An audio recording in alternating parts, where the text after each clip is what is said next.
Hello student. एक question है ये। अब पोटेंशियोमीटर क्वेश्चन है। A resistance of R ohm draws from current of a potentiometer. ये रेजिस्टेंस है, इसमें ये पोटेंशियोमीटर कुछ करंट ड्रॉ कर रहा है। The potentiometer is total resistance of R nought. जो पोटेंशियोमीटर वायर है एसी, इस एसी वायर का टोटल रेजिस्टेंस आर नॉट है। A voltage V supplied to the potentiometer. इस पोटेंशियोमीटर में एक वोल्टेज लगाया है वी। ये derive an expression for voltage across R. इस आर के अक्रॉस कितना वोल्टेज होगा या पोटेंशियल डिफरेंस होगा, ये हमसे कैलकुलेट करवा रहा है। लेकिन कब? व्हेन द स्लाइडिंग कॉन्टैक्ट, मतलब जो जॉकी है, ये स्लाइडिंग कॉन्टैक्ट होता है jockey, is is in the middle of the potentiometer. तो जो पोटेंशियोमीटर वायर है एसी, इसके जस्ट मिडल पॉइंट पर अगर हम इस जॉकी को या स्लाइडिंग कॉन्टैक्ट को टच करें, तब कह रहा है कि इस रेजिस्टेंस आर के अक्रॉस कितना पोटेंशियल डिफरेंस डेवलप होगा। अगर आप सोचिए, अगर इस आर के अक्रॉस कितना पोटेंशियल डिफरेंस क्रिएट होगा, अगर ये पूछ रहा है, तो इस आर में कितनी करंट फ्लो कर रही है, अगर ये वैल्यू कैलकुलेट कर लें, तो इसी का करंट, इसमें फ्लो करने वाली करंट, और इसी का रेजिस्टेंस, और इसी का पोटेंशियल डिफरेंस कैलकुलेट हो जाएगा। तो हमें ये इसमें कितनी करंट फ्लो कर रही है उसको कैलकुलेट करना है।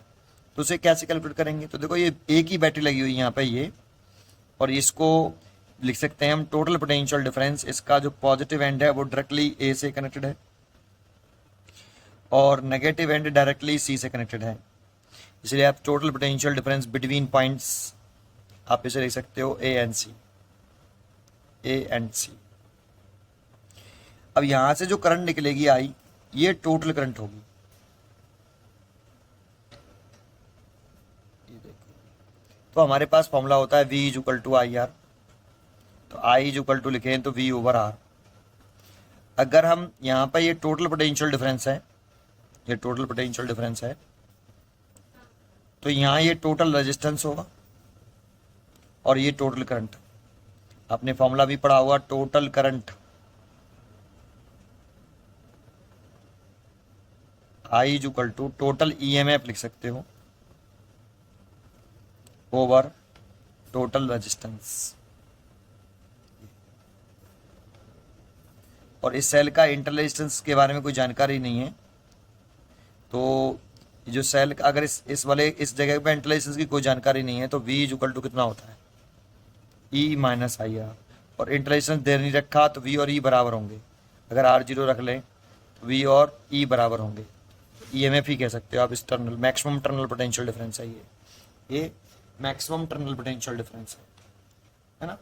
तो ये टोटल रेजिस्टेंस लिखना चाहें तो सर्किट का टोटल रेजिस्टेंस लिखना पड़ेगा ए और सी के बिटवीन, क्योंकि ए और सी का टोटल पोटेंशियल डिफरेंस है। तो ए और सी के बिटवीन टोटल रेजिस्टेंस, यहाँ ये दो रेजिस्टेंस लगे हैं, एक आर एक आर नॉट। लेकिन इंपॉर्टेंट है कि आपको ये मिड पॉइंट पे कनेक्टेड है। तो इस रेजिस्टेंस को देखो, ये मिड पॉइंट है, अगर इसका आर नॉट का, इस ए सी वायर का रेजिस्टेंस पूरा आर नॉट, और ये वाला जो पॉइंट है बी, अगर इसका मिड पॉइंट है, तो यहाँ पे इसकी लेंथ आधी आधी हो जाएगी, तो रेजिस्टेंस आधा होता जाएगा। देखो, R is equal to rho L by A होता है। अब इस पूरे वायर का रजिस्टिविटी सेम है, इस पूरे वायर का एरिया प्रोसेसन सेम है, रजिस्टिविटी सेम, एरिया प्रोसेसन सेम, तो रेजिस्टेंस का डायरेक्टली प्रोपोर्शनल टू एल।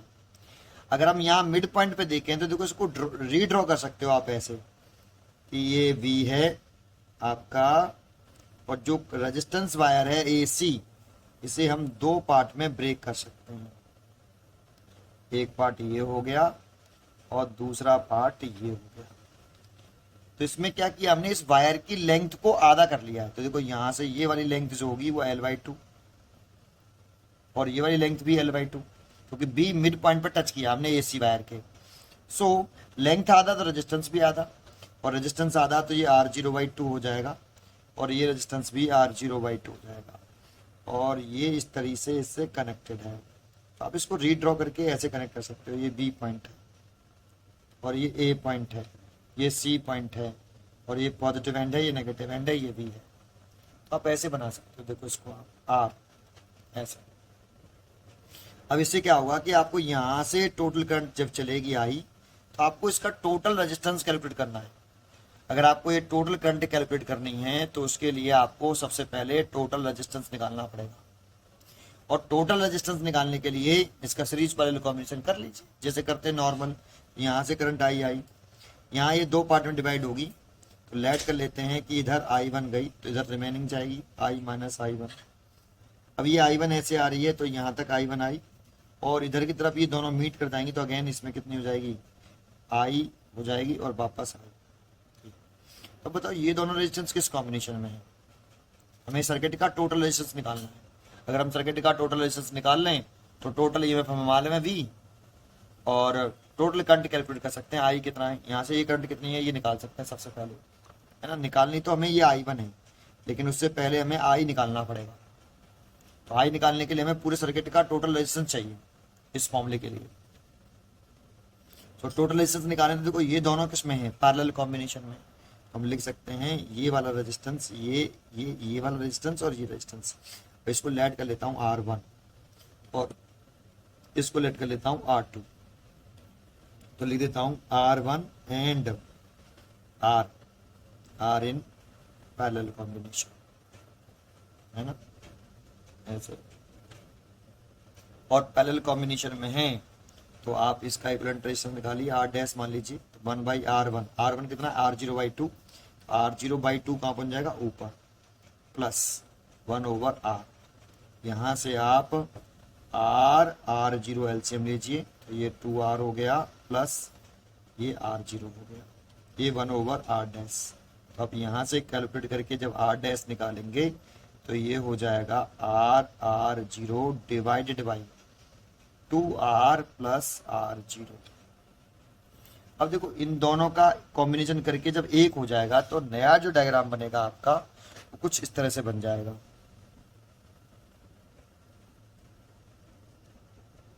इन दोनों का कॉम्बिनेशन करके जब एक हो गया नया डायग्राम कुछ इस तरह से बनेगा। ये A हो गया, ये C हो गया, ये पॉइंट B था, और ये हो गया R डैश, और ये कितना है R0/2, और इसे R2 कहा है। ये देखो जब इन दोनों का कॉम्बिनेशन कर लिया एक रेजिस्टेंस आ गया ये R डैश, तो इन दोनों का कॉम्बिनेशन करके एक कर दो, इनमें से कोई एक डिलीट कर दो, जैसे डिलीट कर दिया और उसकी जगह पे लिख दो R डैश।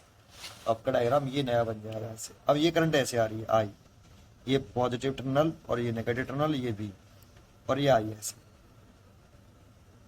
अब ये I सेम है दोनों में, तो ये दोनों सीरीज में है, तो इन दोनों का सीरीज कर ले तो टोटल रेजिस्टेंस आ जाएगा। तो total resistance between point A and C, क्योंकि बैटरी का जो पॉजिटिव टर्मिनल है वो A से और नेगेटिव टर्मिनल डायरेक्टली C से कनेक्टेड है, so total resistance between point A and C। तो इसे R लिख लेता हूँ, R इक्विवेलेंट लिख लेता हूँ, क्योंकि R तो पहले से क्वेश्चन में गिवन है इसीलिए R नहीं लिख सकते, तो R इक्विवेलेंट लिख लेते हैं। और ये सीरीज में है इसलिए R डैश की वैल्यू लिख लेता हूँ, देखो ये R डैश की वैल्यू R/, ये लिख रही है, तो R0 डिवाइडेड बाई कितनी 2R प्लस R0, ये R डैश की वैल्यू लिख ली। R डैश और R2 R series combination, then R0/2। यहाँ से अब एलसीएम लेंगे तो 2 and 2R plus R0 LCM ले लिया। अब इससे तो ये कैंसिल हो जाएगा, 2 का मल्टीप्लाई ऊपर तो 2R R0 प्लस 2 से 2 कैंसिल हो जाएगा तो R0 and 2R plus R0। अब इसका अंदर मल्टीप्लाई कर लें तो 2R R0 plus 2R R0 plus R0 का स्क्वायर डिवाइडेड बाई 2 और 2R प्लस R0। तो ये हो जाएगा आपका R0 का स्क्वायर, देखो ये R0 का स्क्वायर हो गया, ये R0 का स्क्वायर हो गया, ये R0 का स्क्वायर हो गया। इन दोनों को ऐड कर लेंगे तो ये हो जाएगा R0 का square plus 4R R0 divided by 2 and 2R plus R0। यहाँ से आप R0 कॉमन भी ले सकते हो, तो ये ले सकते हो R0 प्लस 4R, और नीचे लिख सकते हो 2 एंड 2R प्लस R0। ये देखो ये टोटल रेजिस्टेंस आ गया।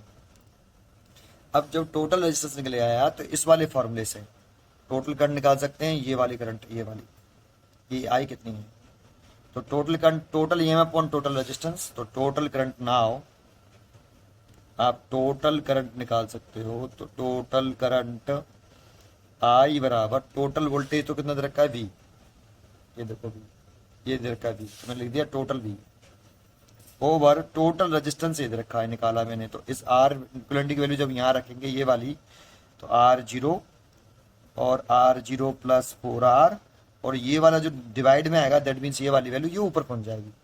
तो ऊपर पहुंच गई तो ये 2 लिख लेता हूँ यहाँ, और ब्रैकेट में लिख लेता हूँ 2R प्लस R0। तो इतनी टोटल करंट। अब इसके बाद देखो टोटल करंट तो निकाल ली, लेकिन हमें टोटल करंट नहीं चाहिए, हमें तो इस रेजिस्टेंस का पोटेंशियल डिफरेंस चाहिए। तो देखो इस रेजिस्टेंस का पोटेंशियल डिफरेंस कितना हुआ, या वोल्टेज कह सकते हो, voltage across R, potential difference across capital R, हमें ये चाहिए, वोल्टेज अक्रॉस कैपिटल आर ये चाहिए। तो इसी का करंट, इसी का रेजिस्टेंस चाहिए I1 इंटू आर। तो हमें आई चाहिए ही नहीं था, लेकिन हमें चाहिए था I1। लेकिन जब ये करंट निकलेगी तो यही करंट तो दो पार्ट में डिवाइड हुई, तो ये दोनों किस कॉम्बिनेशन में, पैरेलल कॉम्बिनेशन में, तो इनका पोटेंशियल डिफरेंस कैसा रहेगा, सेम भाई R0/2 and R parallel combination to each other, और पैरेलल कॉम्बिनेशन में होते हैं तो इन दोनों रेजिस्टेंसों का पोटेंशियल डिफरेंस कैसा हुआ, सेम। तो इस करंट को कैलकुलेट करने के लिए इनका पोटेंशियल डिफरेंस सेम कर लें तो इसकी करंट की वैल्यू निकल आएगी। प्रॉपर्टी हमने यूज कर ली, तो हम इसकी प्रॉपर्टी यूज करी, तो हम लिख रहे हैं नाउ, अब लिख रहे हैं हम पोटेंशियल डिफरेंस अक्रॉस R1। देखो ये R1, ये R0/2 को R1 में लेट किया, इसका पोटेंशियल डिफरेंस और इस R का पोटेंशियल डिफरेंस इक्वल होगा, क्योंकि इस R1 का एक एंड ए से दूसरा एंड बी से, और R का भी एक एंड ए से दूसरा एंड बी से। तो हम लिख सकते हैं potential difference across R1 is equal to potential difference across R, है ना, ये लिख सकते हैं।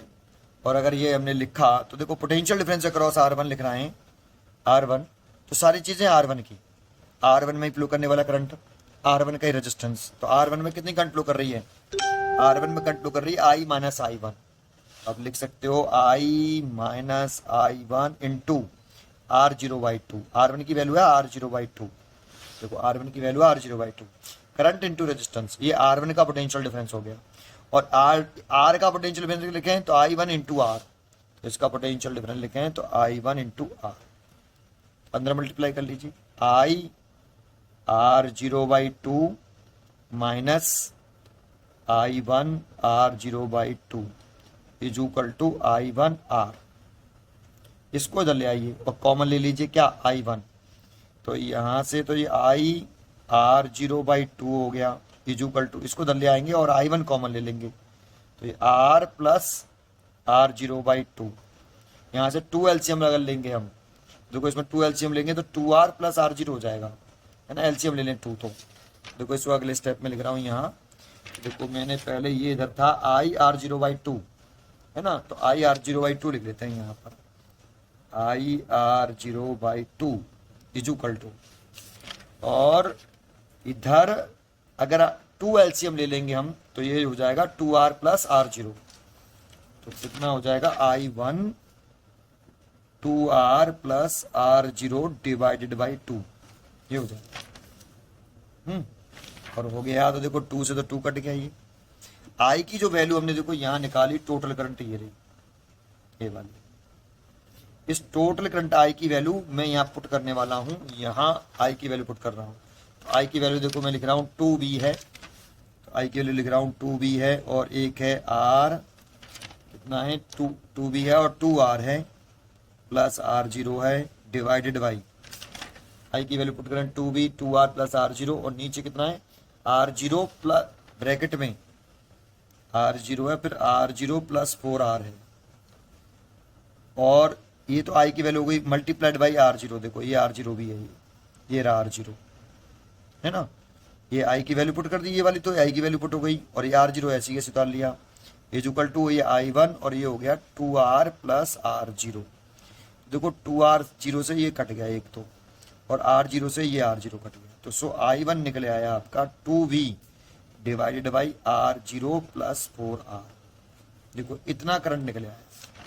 अब देखो जरा यहाँ हमने क्या लिखा है, potential difference across R I1 R लिखा है कि नहीं, इसी आर के क्रॉस कितना पोटेंशियल डिफरेंस है, ये derive an expression for voltage across R, voltage पूरा है अक्रॉस आर, मतलब पोटेंशियल डिफरेंस पूछ रहा है अक्रॉस आर, इसके अक्रॉस आर पोटेंशियल डिफरेंस पूछ रहा है, इसी का करंट और इसी का रेजिस्टेंस I1R, तो पोटेंशियल डिफरेंस अक्रॉस आर लिख दो या वोल्टेज अक्रॉस आर लिख दो, वोल्टेज अक्रॉस कैपिटल आर, तो लिखेंगे I1 इंटू कैपिटल आर, और I1 की वैल्यू निकाल ली हमने, तो 2V capital R over R0 plus 4R, ये इसका आंसर हो गया, ये इसका आंसर हो गया।